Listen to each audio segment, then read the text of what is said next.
hear me? Can you indicate that in the chat? Okay, great.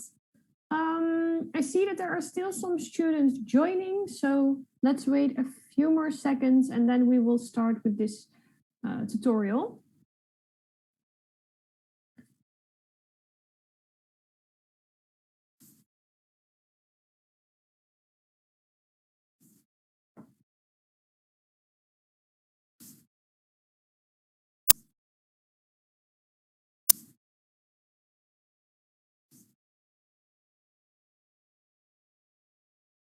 All right, welcome everyone to the third interactive tutorial of decision making in marketing. During the first tutorial, we have discussed a paper related to the construal level theory, and the second tutorial focused on self-study. So you can also say that this is the second tutorial. During the lectures, you have discussed the influence of various elements on decision making. And today we will zoom in on one specific element, namely the implicit and explicit measures of attitude via different methods. And more specifically, we will zoom in on one measurement, which is called the implicit association test. And this tutorial deepens your knowledge about this specific topic, but it also helps you when reading academic papers and how you should read or interpret these papers. All right, before we begin with the tutorial, I briefly want to remind you of the house rules. We are with a very small group of students and this lecture is not being recorded. So please put your camera on so that I can see some faces. Next to that, it is an interactive tutorial. So I will ask you sometimes to indicate your answer via yes or no, or put it in the chat or unmute yourself. Yeah, so be aware of that and please participate in the tutorial. All right, before we go into the actual paper, which is about the implicit association test, I want you to participate in a test like this. So maybe you have already participated in such a test before, maybe you have not, but before we dig into the theory, so the theory of the implicit association test, you will participate in an IAT test yourself. And I will put the link in the chat of the test. So give me a second.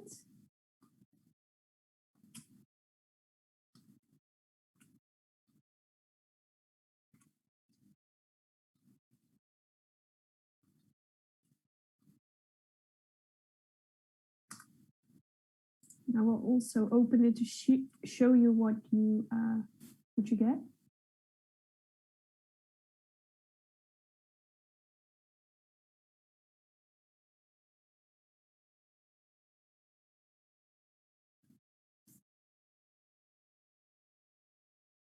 All right.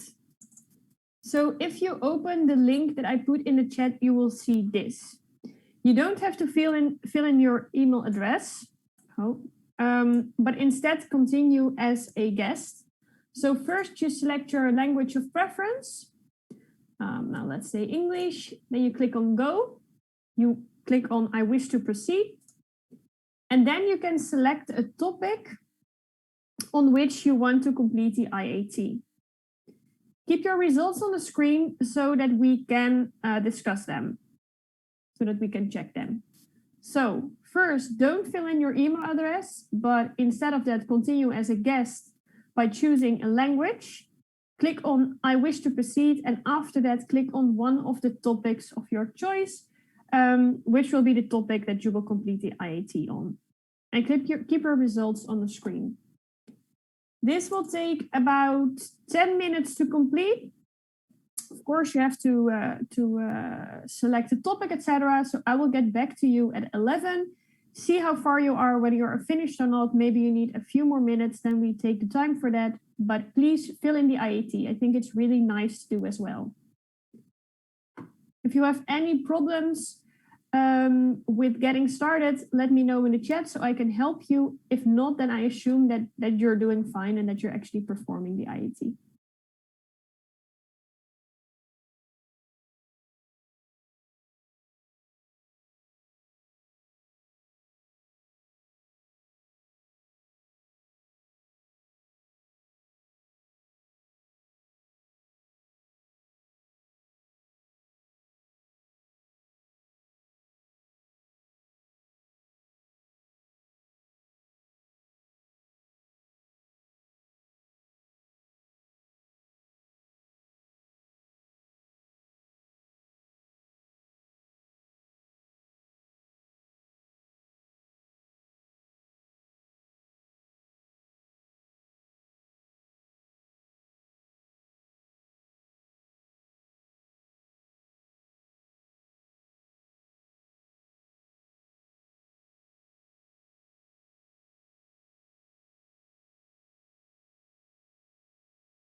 All right, let me know in the chat if you're already finished.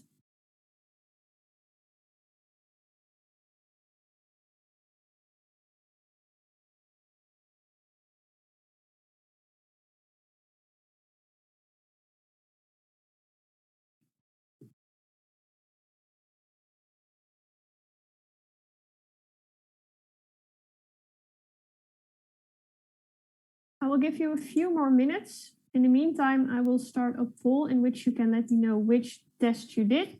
I will not go into your answers, but by doing that, I also know when you're finished or not. So when you are finished, fill in the poll about which test you did.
One more minute, then we continue with the tutorial.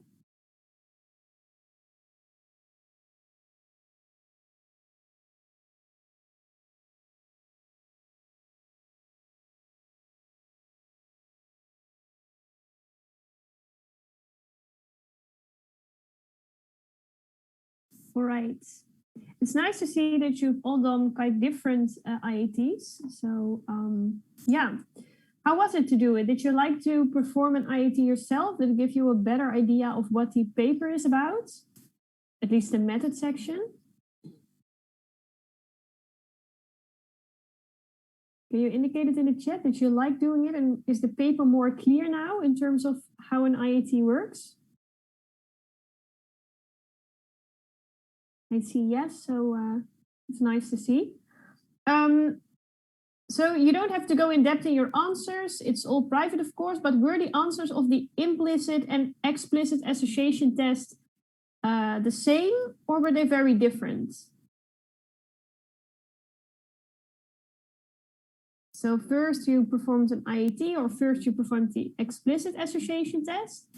So the other way around. And were they very different compared to each other? Or maybe not, maybe they were pretty much the same. Maybe I can do it like this. Yeah, sure. Because I didn't see the difference. I just got one result for both. Oh, okay. If everything went well, then you should have two results. So one of the explicit association test and one of the implicit association test. And you can compare them to each other. I will not ask you to share your screen because I want to keep your results private, but maybe if you want to do it again another time, and then you can check if you have two results. All right, thanks. So I see they were pretty much the same. Maybe you found out that you got one result as well. Okay, I will check the settings. Yesterday it did work. So for the ones that were able to compare explicit with implicit, maybe you saw that the results were not that aligned. Could be because we worked with topics that are, that can be linked to social desirability, for example. They are quite sensitive topics. So for example, sexuality or weapons or race. So yeah, it could be a result that they were quite different compared to each other. All right, back to the tutorial. What are we going to do today? As I've mentioned before, you all had to read a paper about the implicit association test, and I hope that the test itself is more clear now. And we will devote the first part of this lecture to the paper discussion, where we will go over the assumptions related to the IAT, the theory, and the results of the studies that the researchers conducted. After that, we will look at what an attitude is, and finally, we will go over how researchers can measure attitudes via different methods. But first, we will focus on the paper itself. So the paper discussed the need for more satisfactory implicit measures in consumer psychology. And they assess the theoretical foundations, validity, and value of the implicit association test, which I will refer to as IAT, as a measure of implicit consumer social cognition. And in the first part of the paper, different explicit and implicit measures of in consumer research were discussed, as well as the difference between structured and unstructured measures. And I will go into that as well in the second part of this tutorial. And finally, they discussed the IAT, so what it measures, the validity and the limitations related to the IAT, and they performed 2 studies, both with a very different goal. Okay, before we discuss the paper more in depth, I have some general questions for you to check whether you understood the paper. So first of all, and you can indicate it via the chat, but you can also unmute yourself, what was the main goal of the paper? Can you indicate to me what was the main goal of the paper?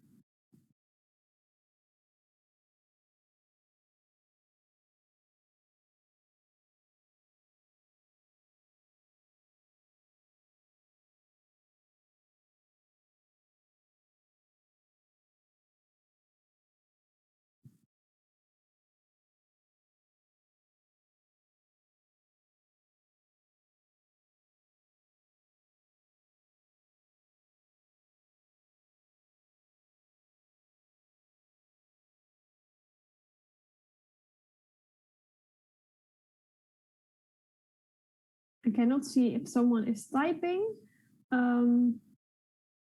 Otherwise, you can also unmute yourself if you have a longer answer. But what was the main goal of the paper?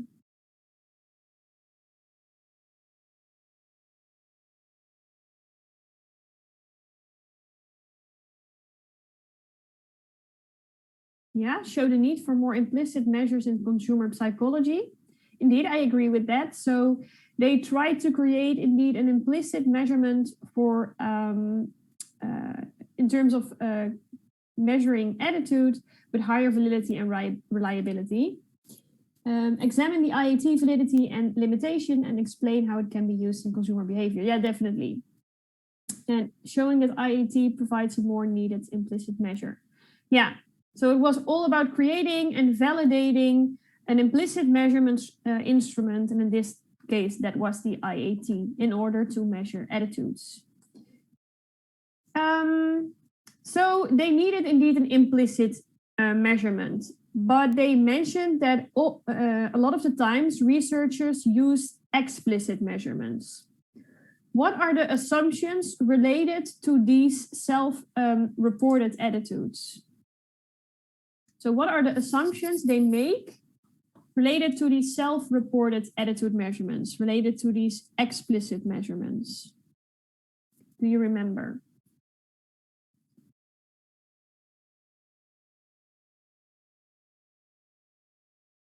What is the requirement for performing these explicit measurements?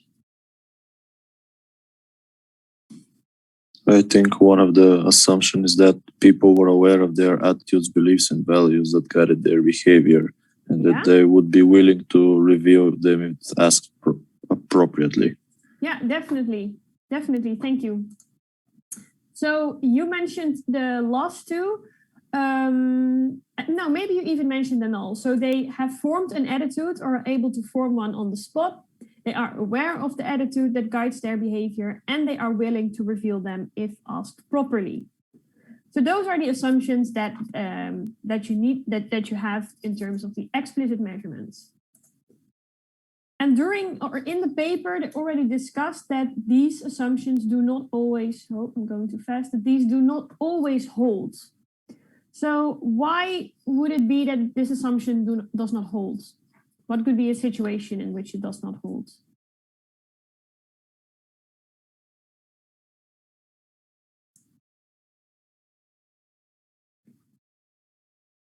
The slides will be published at the end of next week because we still have some tutorials next week as well.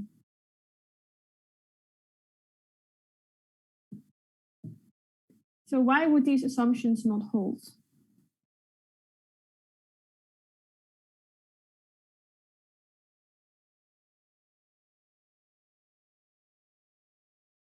Maybe people are not familiar with the researchers and they don't want to share their own opinions and attitudes.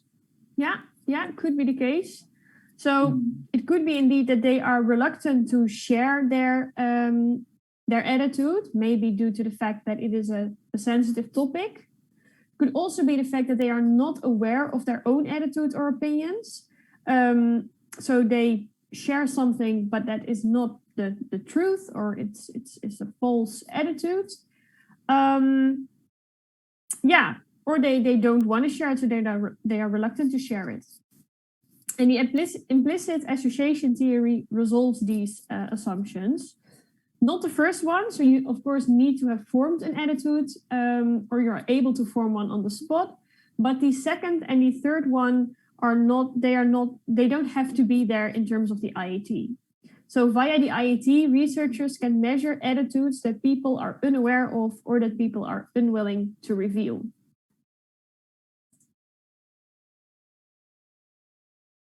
All right, in the study, the researchers talked about the associative network of respondents.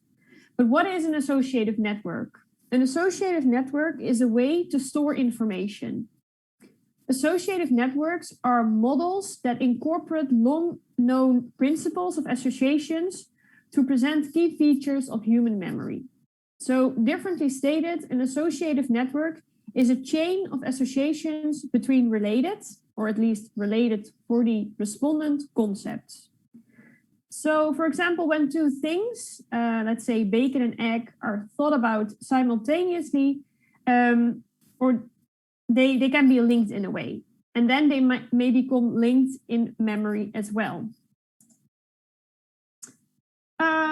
So how is the associative network visualized? So which components are part of the associative network? Let me know in the chat, and you can check page 389 of the paper if you do not know it by heart. So which components do we see in this associative network?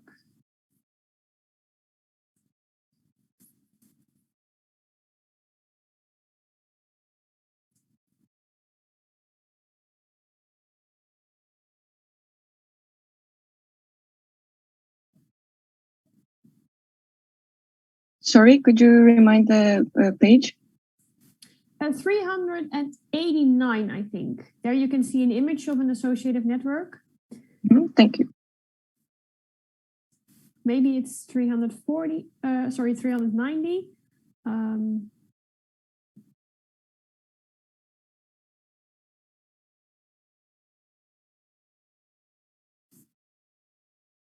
So what are components of the associative network?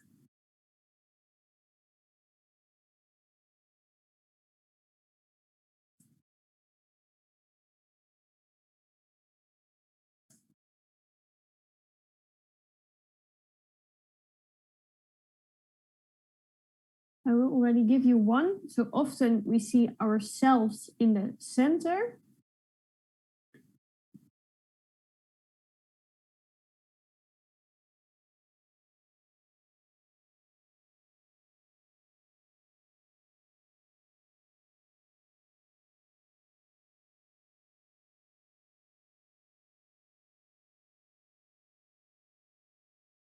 But what are other components?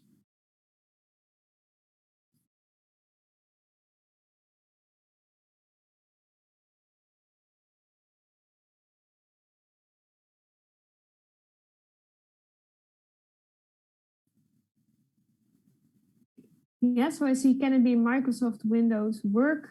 So those are the concepts, but they are indeed part of this associative network. So the concepts can either be persons, groups, or attributes. Yeah, so those are components of the associative network. What else, except for the concepts?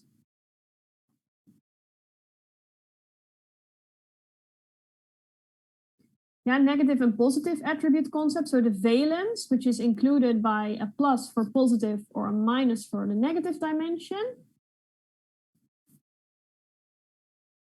How is the association visualized?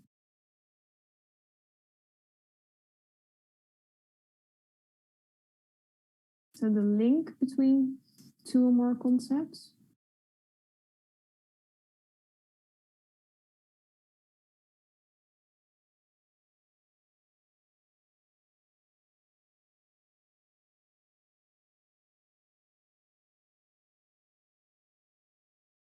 So the answer I'm looking for here is that these concepts, they are connected to each other with lines, and these lines we often call nodes.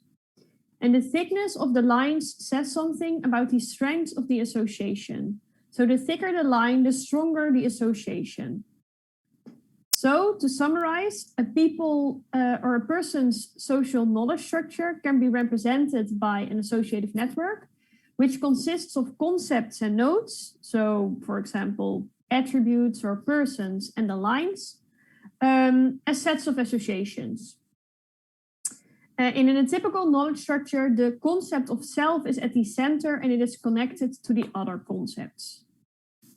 And an example of this associative network or of this knowledge structure was presented in the paper, and a copy of that I put on the slide.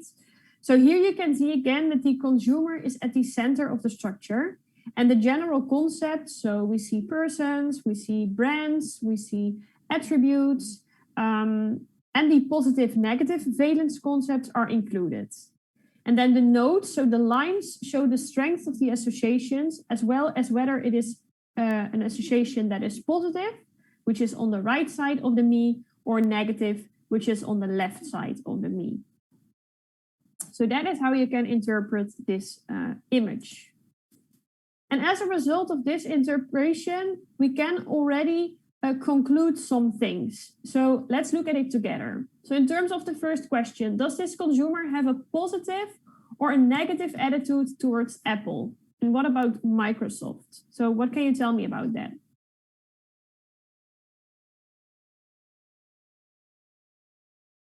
Does this consumer have a positive or a negative attitude towards Apple and Microsoft? So Apple positive, I see in the chat, yeah? And Microsoft negative. Right, yeah, that is indeed true. We see Apple on the right side of the me and Microsoft on the left side. So indeed, in this example, the consumer has a positive attitude towards Apple, but this is not the case for Microsoft. If we look at the second question, does this consumer have a strong brand identification for Apple? And what about Microsoft? So now it is not about positive or negative, but it is about the strength of the brand identification.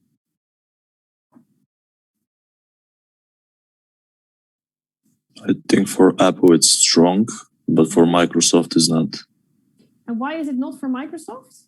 Because it is indirectly related through work. Yeah, definitely. So in terms of Apple, Apple is directly linked to the concept of self, and therefore the association is strong. And as a result, it can be assumed that there is a strong implicit brand identification or relationship. But the opposite is true for the association with Microsoft, which is unrelated to the self and also has a negative valence. So in this case, it's only associated through work. So the Microsoft image or the Microsoft brand is related to work and, for example, computer viruses, and Apple is perceived to have a smart personality.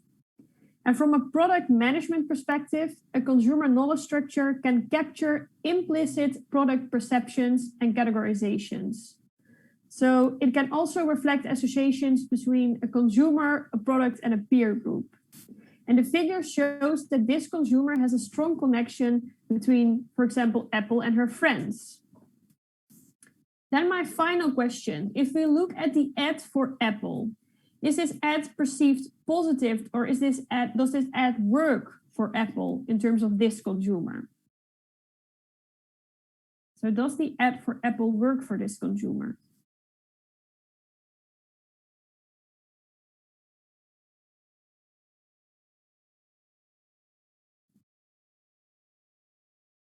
Yes, I see in the chat. I agree. What we can see here is that there are connections between Jeff, which is strongly positively evaluated. We can see a strong positive connection towards Jeff, and the ad that features him as an Apple spokesperson, and then the brand. This could be a result of an ad exposure, and it can show affect transfer. So a transfer of positive associations, so from the positive attitude towards the spokesperson to attitude towards the brand, and to attitude towards the app, and as a result to attitude towards the brand. And this shows advertising effectiveness. So the positive attitude towards the spokesperson is transferred all the way to the brand itself.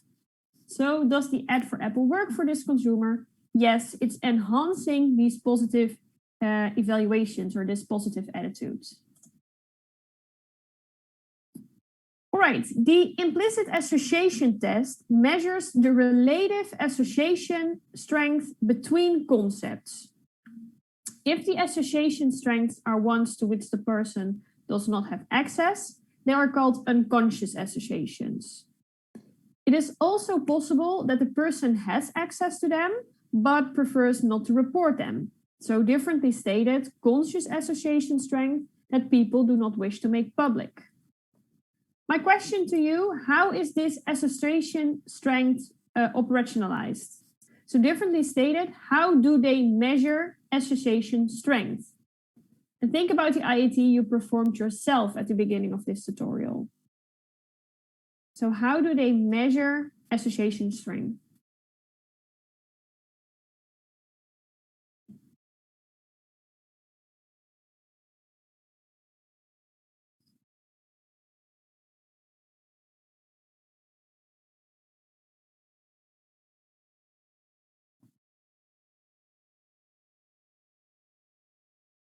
The time you get the correct answer, and I see based on your response time. Yeah, so I agree with you both. Correct is a difficult word here, but you wrote that down yourself in that way as well. So it is operationalized with response latency. So your response time indeed. The time it takes a person to categorize words. And faster response means a stronger association. And I will show you that in the next few slides, so what that looks like. But indeed, it is measured via response latency, so via the time of your response. But before we dig into that, I will want to talk to you about the two studies that they conducted, because they performed two studies with two different goals. And my first question to you, what was the goal of study one? And if you do not remember that by heart anymore, then maybe think about the second question, but maybe you can answer that one. So what was the biggest difference between study one and study two?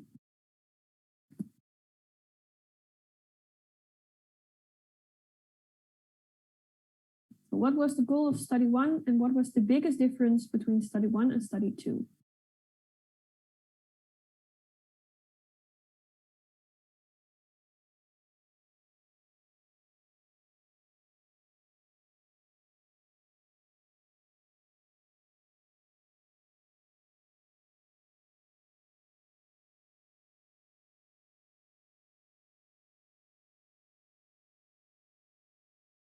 For the second question, take a look at the topics of the study as well.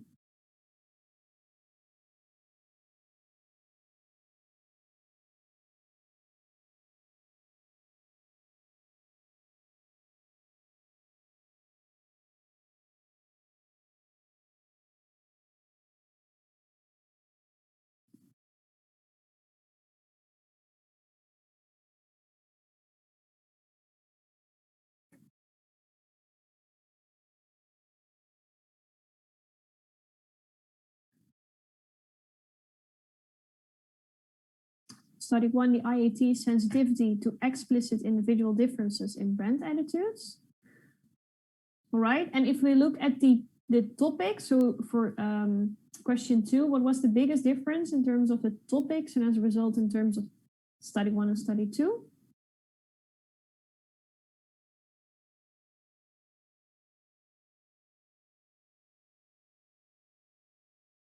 Study 1 was related to the Apple and Microsoft, and study 2 was related to the race of a spokesperson in an ad.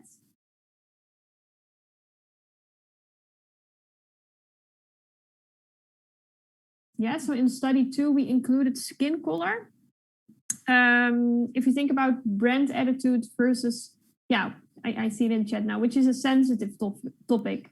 So study 1 wasn't really a sensitive topic, and study 2 was quite a sensitive topic. What was the goal then of study 1? Why did they first study a non-sensitive topic and then a very sensitive topic?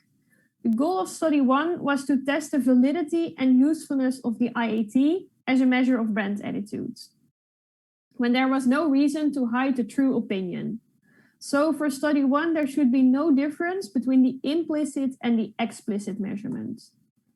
And this validation of the IAT in a marketing context was a necessary step in order to establish that the IAT was in that a valid measure.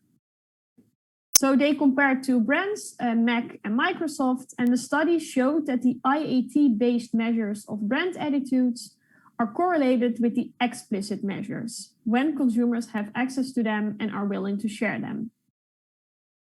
So in study 1, there was no reason to hide the true opinion, since this topic was not in any way linked to, for example, social desirability or sensitivity. However, for topic 2 it was, and therefore the outcome of the implicit and explicit measure was likely to differentiate. And they wanted to test that. They wanted to test whether someone was able to share their true attitudes via the IAT, which they were not via explicit measures. So study 2 provides this demonstration.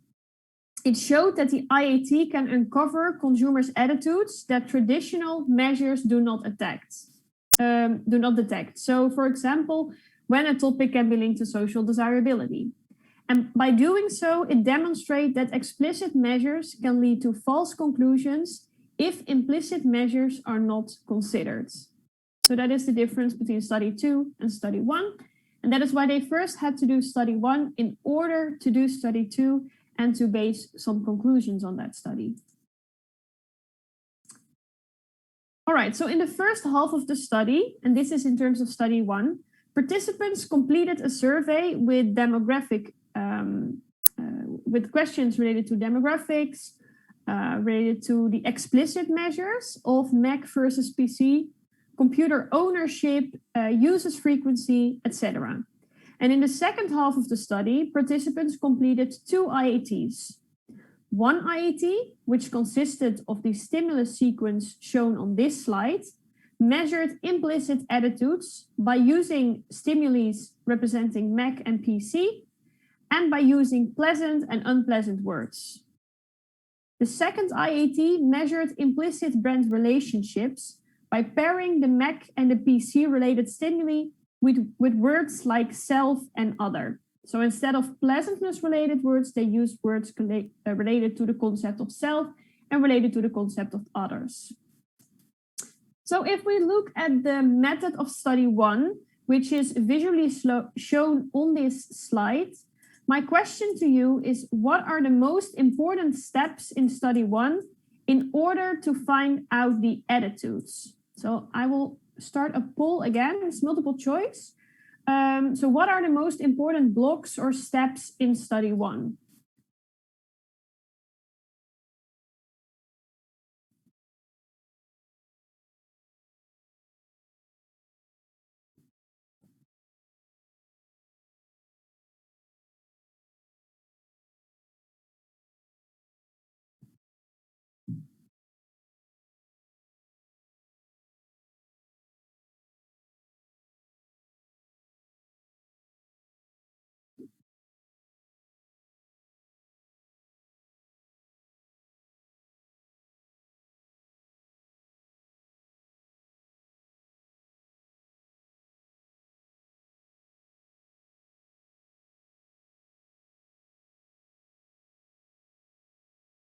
give you a few more seconds to vote.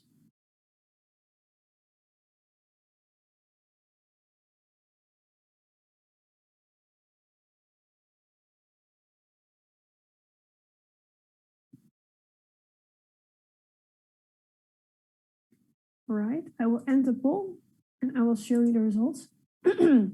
So most of you said step 3 and also step 5. I see some step 2, but also 1 and 4. The most important steps here were indeed step 3 and step 5. And you can see that by on the slide that they called these steps the measurement blocks. The IAT effect was calculated as the difference in the response latencies between the 3rd step and the 5th step. So let's assume a pro Mac consumer. So a pro Mac implicit attitude effect occurred when a participant was quicker to categorize a stimulus when Mac and pleasant shared the same response key compared to when Mac and unpleasant shared the same response key. So they were quicker in terms of step 3 than step 5. However, someone who is very pro PC is quicker in step 5 when PC and pleasant share the same key compared to step 3 where PC and unpleasant share the same key. The other blocks are just practice blocks.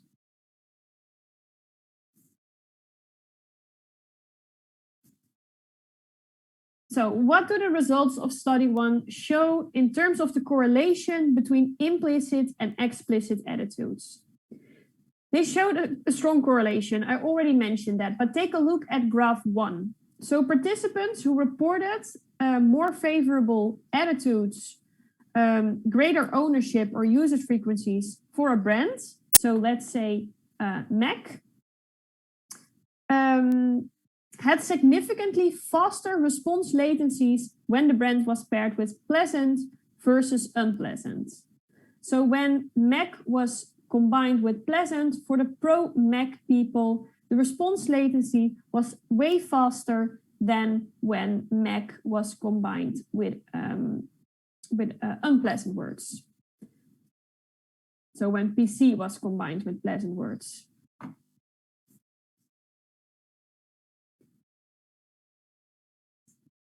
And this result yielded consistency between the implicit and the explicit constructs. So the implicit brand attitudes were correlated with the explicit brand preferences.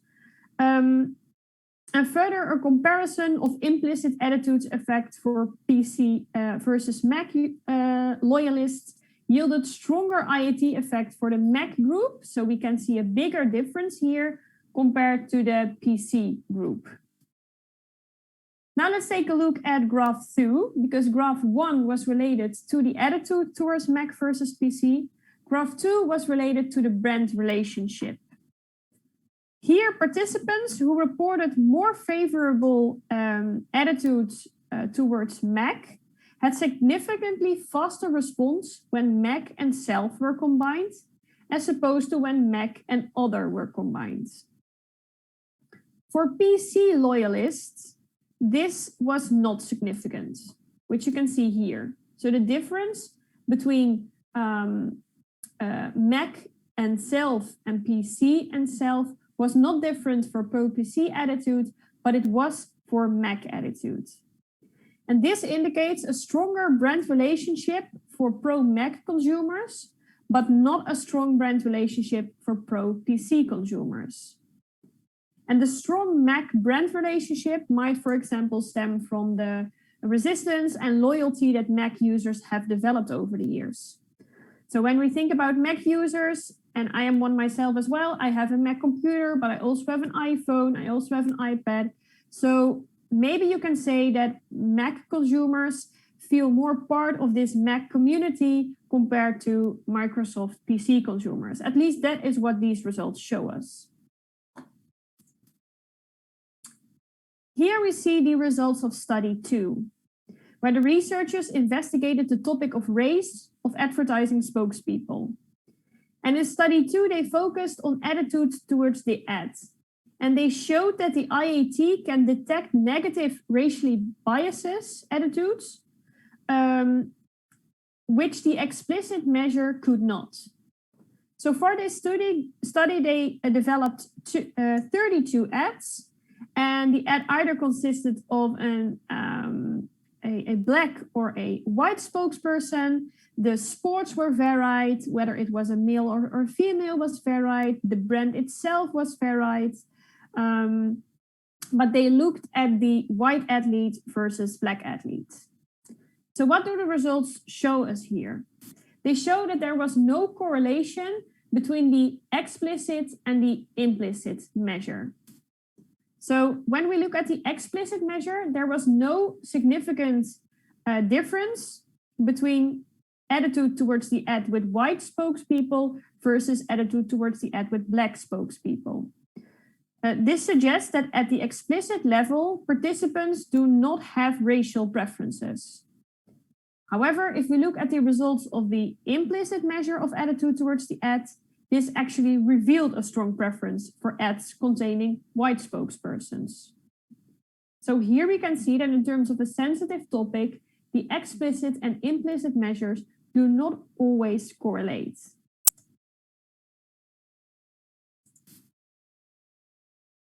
The study also discussed some concerns or limitation of the implicit association test, and they discussed 4.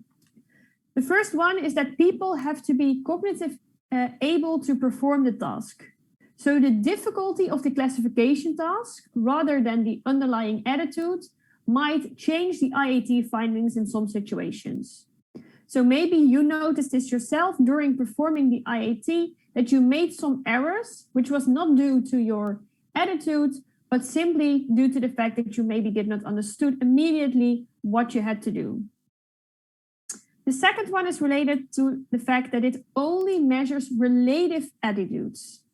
So it assesses the relative favorableness of a respondent's attitude towards the 2 target objects being compared, but not the absolute favorableness. So for example, the favorableness of Apple compared to Windows, but not of Apple itself. The third one is that it is quite a complex measurement. So the IAT might not be very efficient if one is interested in concepts that can also be measured explicitly. So therefore, we often do not use the IAT when attitudes can also be measured explicitly. And the last one is that the IAT might also capture cultural associations. So think back about the results of study 2. A high score on a white versus black IAT, for example, should not only be seen as indicating that the individual has a more favorable evaluation of white athletes compared to black athletes. Instead, the score may indicate that the individual has been exposed to a larger number of positive white ads compared to negative white ads, or more positive white spokesperson ads compared to positive black spokesperson ads. So sometimes this association is not per se an attitude, and that is something to be aware of. So they concluded that the IAT is not a finished measurement and that it still needs some empirical evidence. So to conclude, when are explicit attitude measures useful? They are useful when the topic is not sensitive and when respondents are indeed willing and able to reveal their attitudes when asked properly. So when the assumption that we discussed at the beginning of this tutorial, when they hold. When should you use implicit attitude measures? In the reverse case, so when the topic is sensitive. When do implicit and explicit attitude merge?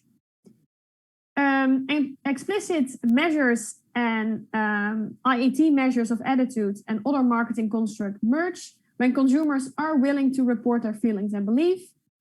This was clear in study 1. However, when there is social desirability or when it is a sensitive topic, it is not likely that they merge.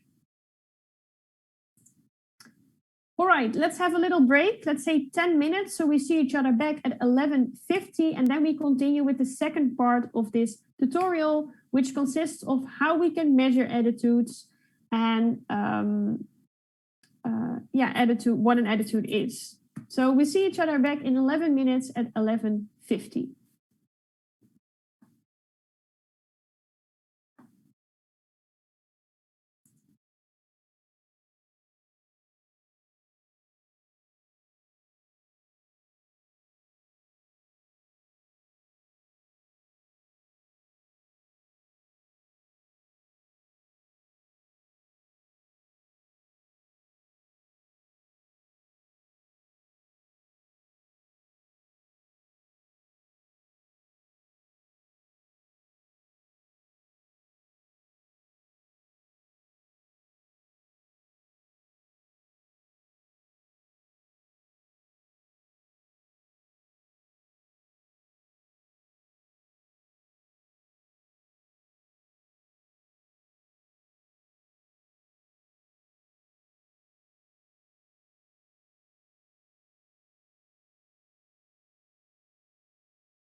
All right, it is 11:50. I want to continue with the second part of the tutorial. Are you able to hear me? Can you indicate that in the chat?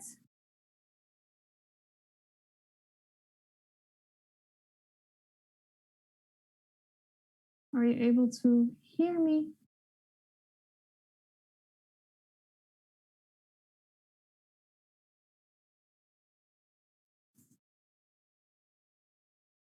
I hope one of you can. All right, great. The second part of the tutorial.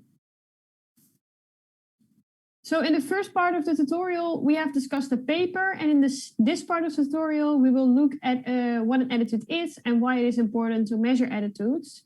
And in the last part, we will look at how we can measure attitudes. So what is an attitude? An attitude is a lasting general evaluation of people, objects, advertisements, issues, etc.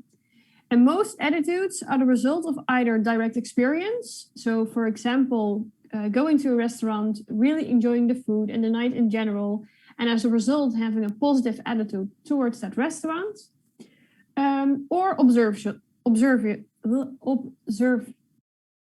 observational learning. I'm sorry.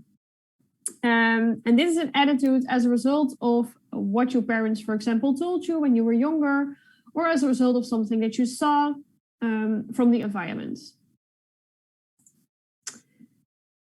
Attitudes can have implications for actions and consist of different components, namely the affect, which is related to feelings, a behavioral component, which is the effect of attitude on behavior, and a cognitive component, which is related to beliefs and knowledge. So see the example on the slide, which are all related to a positive attitude towards the brand Apple. So let's say in terms of the affect component, so feelings, I really love my Mac computer. In terms of behavioral or cognitive, so in terms of cognitive, in terms of the behavior as a result of my attitude, I always buy Apple computers. And cognitive, so related to beliefs and knowledge, my Mac is easy to use. Let me give you another example related to the positive attitude towards birth control. So an example of the affective component could be, I am afraid of getting pregnant. So that is the fear that I'm feeling. An example of the cognitive components could be that birth control is important for me in my life, which is more related to beliefs. And an example of the behavioral component could be that I use birth control very consistently and accurately. So an attitude consists of several components. So why are attitudes important for consumers and companies? In terms of consumers, attitude can help a consumer to make decisions and reduce uncertainty. We almost always make our decisions based on attitudes that we have formed in our minds. For companies, attitudes can influence behaviors, and by knowing the attitude of your potential customers, you can try to predict behavior.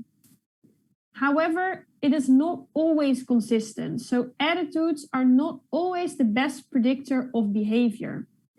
Can you give me an example in the chat why attitude is not always a good predictor of behavior?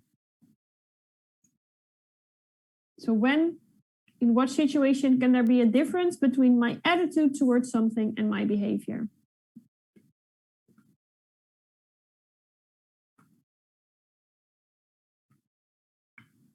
Or maybe you can unmute yourself. So when is attitude and behavior not consistent?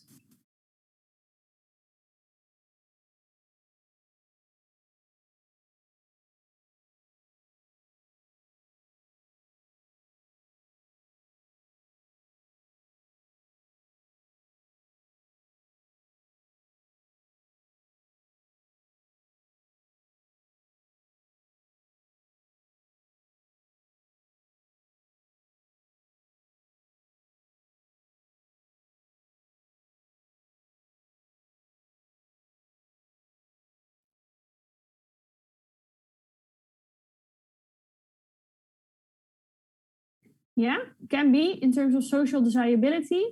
I would link that to a normative reason. So the difference between attitude and behavior can be situational. For example, I love to travel, but due to the coronavirus, I cannot travel right now. Or due to the fact that I've spent all my money on buying a house, I cannot travel right now. That is a very situational reason of why attitudes and behavior are not aligned. It could also be a normative reason, which is linked to the example of Wendy. So, for example, I really like to dance, but others think that it is weird, so I'm not going to do it right now.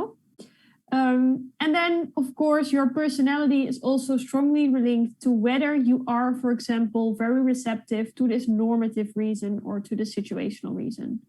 So, for example, you have a high need for self-monitoring, so you tend to be more guided by what is socially approved. So then I really like to dance, but others think that it is weird, so I won't do it. Maybe that says something about me, but you are not that receptive to the opinion of others, so you will do it anyways. So of course, your personality is also a reason why attitudes and behavior aren't or are aligned. All right, how can we then measure attitudes? When measuring attitudes, we can make a distinction between direct measures, indirect and unstructured measures, and indirect and structured measures. What are direct measures? Most research on consumer cognition has used explicit measures of attitudes. And explicit measures and direct measures, they are the same. And these measures, often Likert type or semantic differential scales, relate to a target object in a participant's personal history. So they ask the respondents about their attitude based on the experience of the consumer. And here you see the assumptions again that we talked about at the beginning of the tutorial. So for the direct measures, we assume that a participant has already formed an opinion or is able to construct one, is aware of the opinion, and is willing to share it. Now we also have the indirect and unstructured measures. So measures can be categorized as indirect because participants are aware that they are participating in a study, but they are unaware of what is truly being assessed. So in this case, attitude. When using indirect and unstructured measures, participants have a lot, sometimes even endless response possibilities. An advantage of an unstructured method is that people truly project their own attitude because of the fact that they do not know what is being measured. A disadvantage is that it is very difficult to interpret the qualitative data because of the many answer alternatives. So that is why we also have the indirect and structured measures. By limiting response options, structured measures can gain objectivity and they can avoid the interpretation problems. So with these measures, a participant's attention is focused on the completion of a task.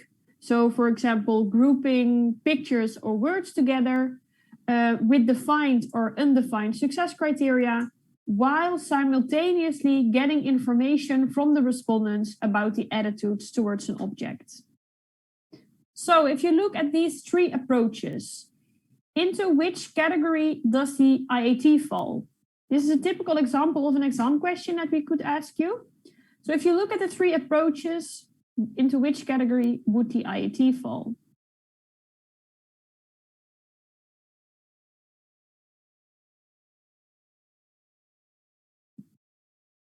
Three says Asim, do you agree with that? So indirect and structured?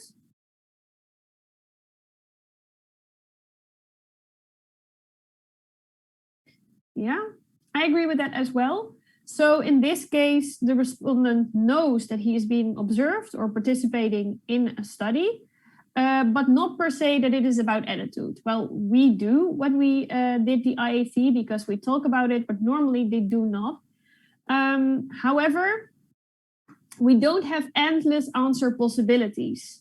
The outcome is based on the task that we are doing. So it is an indirect but structured measure. So what are examples of direct measures? As I've just mentioned, direct measures are self-report questions about attitudes. And they are often measured via a Likert scale. And a Likert scale is meant to examine how strongly you agree or disagree with statements on, for example, a 5 or a 7-point scale. And this ranges from strongly disagree to strongly agree. So, for example, I like watching the ad, or I like this tutorial.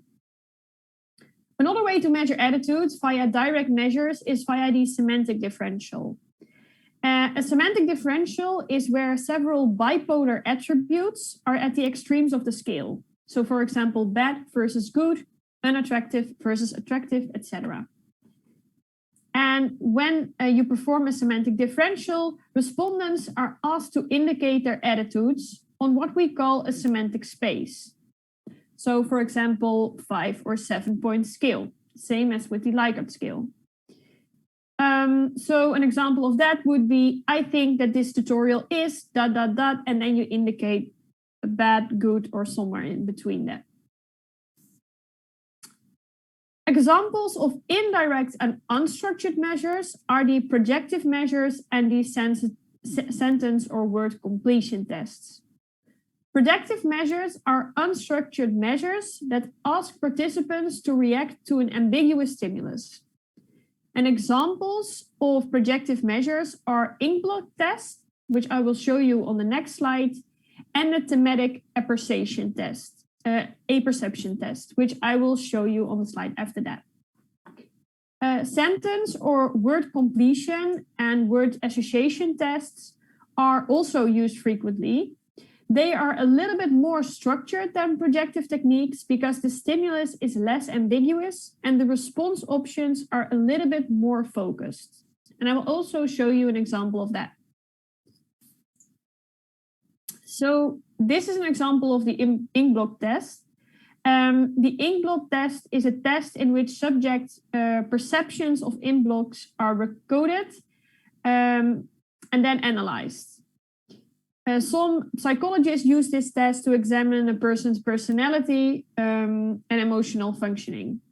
But the ink blot test is also related to attitude measurement since attitude influences what we see. So researchers assume that attitudes are projected on the ink blots. Then we have the thematic apperception test. And this is known as the picture interpretation technique, because it uses a series of kind of provocative, ambiguous pictures about which the subject is asked to tell a story, which includes questions like what has led up to the event shown, what is happening at the moment, what are the characters feeling and thinking, and what is the outcome of the story. Then we also have the sentence completion test, and this is a typical example of that. So it's an indirect and semi-structured measurement which provide respondents with the beginning of a sentence, which we refer to as a stem. And then respondents complete the sentence in a way that is meaningful to them. And by doing this, the respondents are believed to provide indications of attitudes. And it's a bit more structured because we already guide them via these stems. So the indirect and unstructured measurements are known for some limitations. So first of all, due to the endless answer possibilities, there is low correspondence or low similarity among related constructs. So the answer of your answer can be very different to my answer as a result of, for example, the picture where we had to tell a story about it. Further, and also as a result of that, specific conclusions can often be flawed because of difficulties in coding and interpretation of the data. So it largely depends on the interpretation of the researcher, how the conclusions are drawn. So the use of these methods is discouraged in causal studies or in studies where we need a very specific and accurate measurement. Then we also have the indirect and structured measurements. And examples of indirect and structured measurements are the information test, the sequential priming and lexical decision task, and the implicit association test, which we already discussed in the first part of the lecture. So an information test can be compared to a knowledge test under the assumption that attitudes towards the topic guide the selection and retention of knowledge. I will give you an example of this measurement in the next slide. Then we also have sequential priming, and this one is a bit more difficult to explain. So if you do not understand it, then please let me know via the chat and I try to explain it again. The sequential priming involves multiple trials in which participants briefly see the name or picture of an object. So let's imagine you see a picture of a snake. After that primed object, you see either a positive or a negative word. So for example, scary. And on each trial, participants must categorize the word as positive or negative as quickly as possible. If responses to the negative words are faster than responses to the positive words, so if you are able to categorize the negative words as negative faster than you are able to categorize the positive words as positive, the attitude object is set to facilitate this negative responding. And this facilitation is taken as evidence of negative associations with the primed object, so with the snake. And as a consequence, evidence of a negative attitude towards the object. So a negative attitude towards snakes. So I hope that sequential priming is clear. Please let me know if it is clear so that I can move on to the lexical decision task.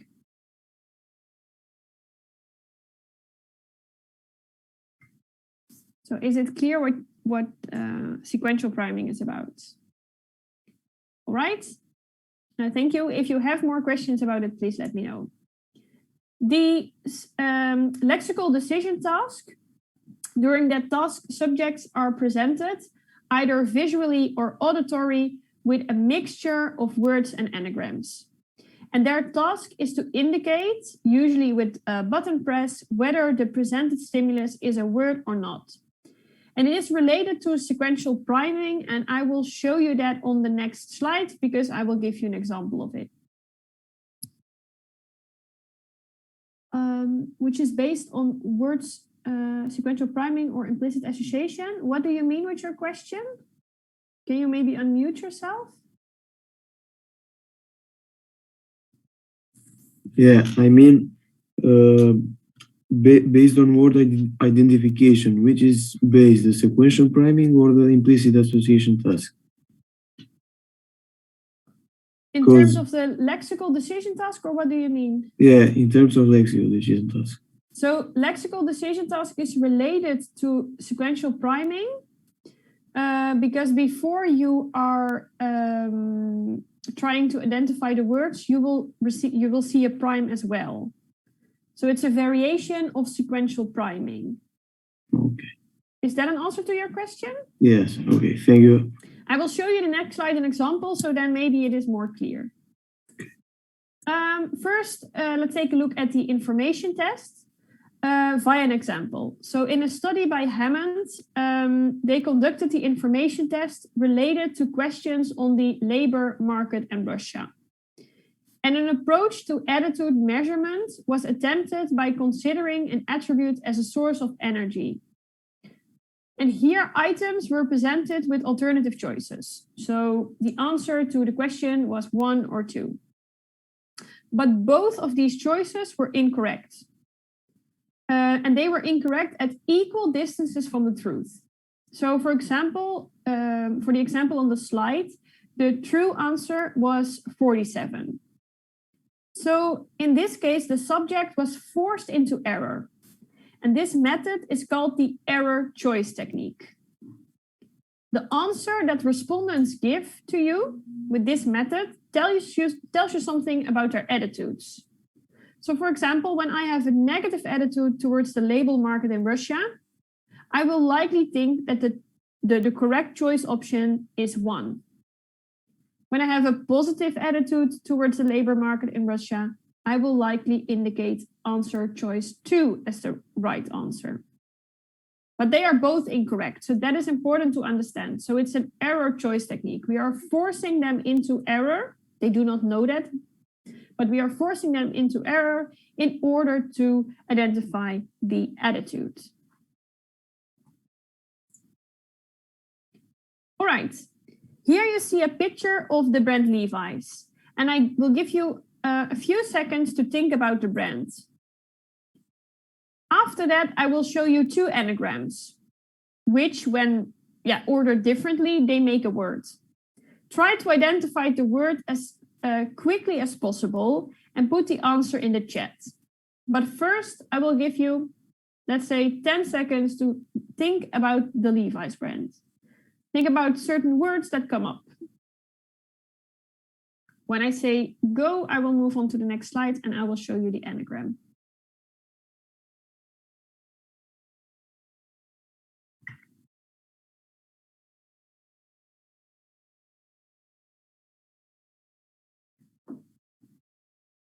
All right, I will continue to the next slide. Try to identify the words.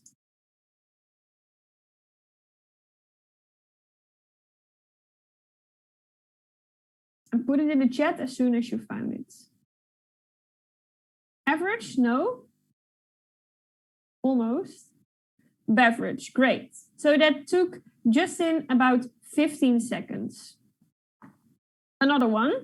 I've put a timer on my phone, so that is how I know it was almost 16 seconds. Let's move on to the next one.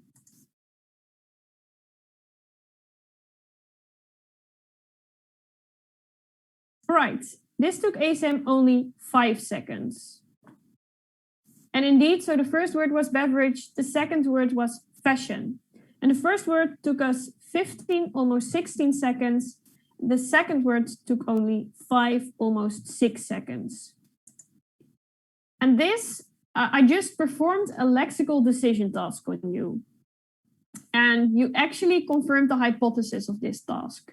So the hypothesis of sequential priming, and then more specifically the lexical decision task, is that the exposure of one stimulus influences the reaction to another.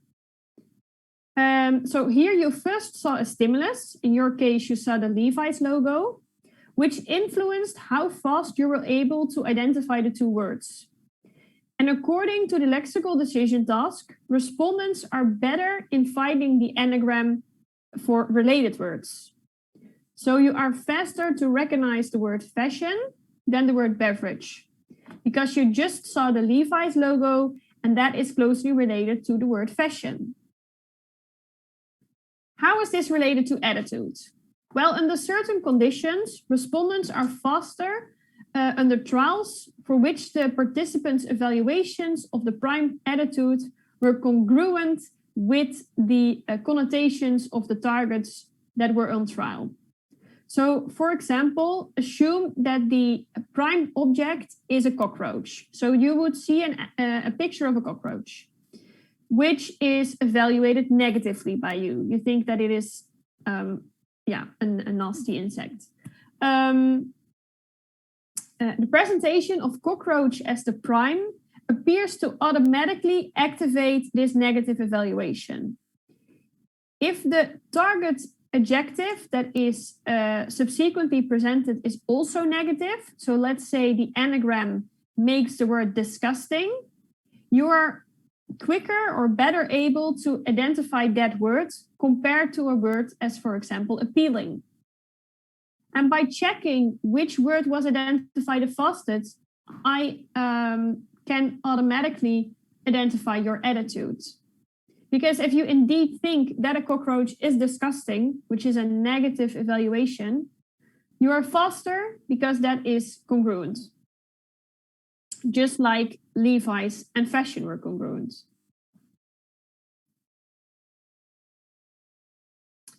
All right, the final slide of the tutorial is the implicit and explicit attitudes in practice. So, for consumer behavior, And then the first thing I want to talk about is product placement. So if you want to create stronger associations between your product and the consumer, in order to, for example, predict behavior, it turns out that it is better to show the product than to mention a product. So product placement can be a very nice tool in order to create strong associations with your brand, because you are unconsciously showing a product via a way that is not per se a commercial. Then brand associations and identities. We kind of already discussed this, but some brands have stronger associations than other brands. So think about the Mac versus Windows study. But also, if I ask you about a soft drink, it is very likely that most of you think about Coca-Cola instead of, for example, Pepsi, which means that you have a stronger brand identity with Coca-Cola. And this can be very important for marketers to know. So it can be very important for them to know whether you have a stronger association with their brand or perhaps with the competitor brands. And then the last thing I want to talk about is the ethnocentric biases in brand attitudes.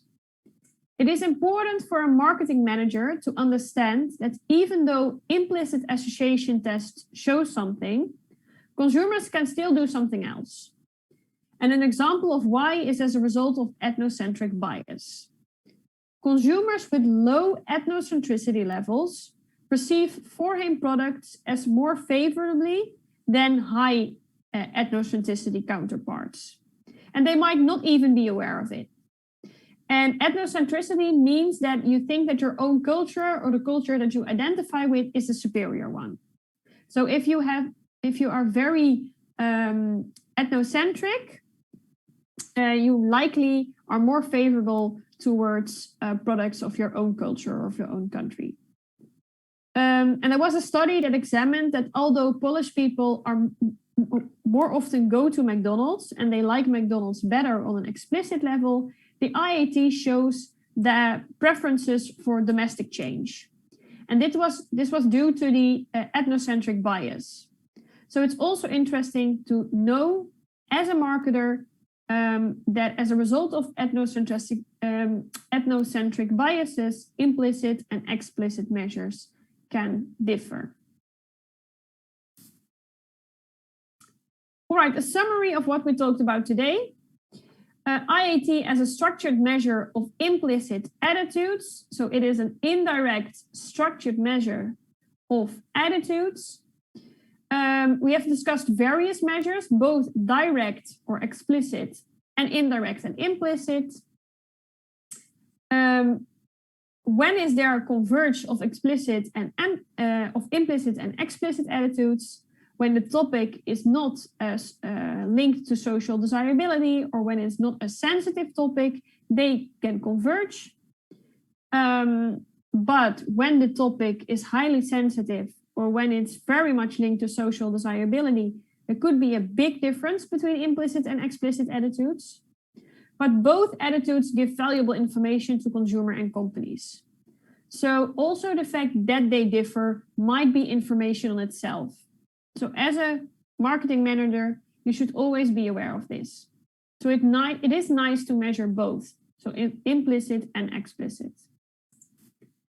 Are there any questions? Because this is the end of my tutorial. So if you don't have any questions, then I wish you a pleasant weekend. If you do have any questions, please let me know.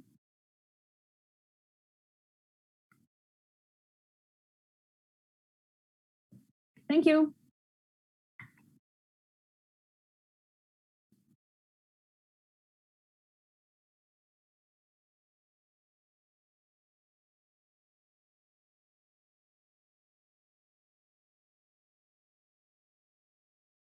Thank you. Have a nice weekend. Hello. Hi. Yeah, maybe we'll turn the camera on as well. I was just curious about how can you be sure that the person who is taking a test that we did in the beginning of the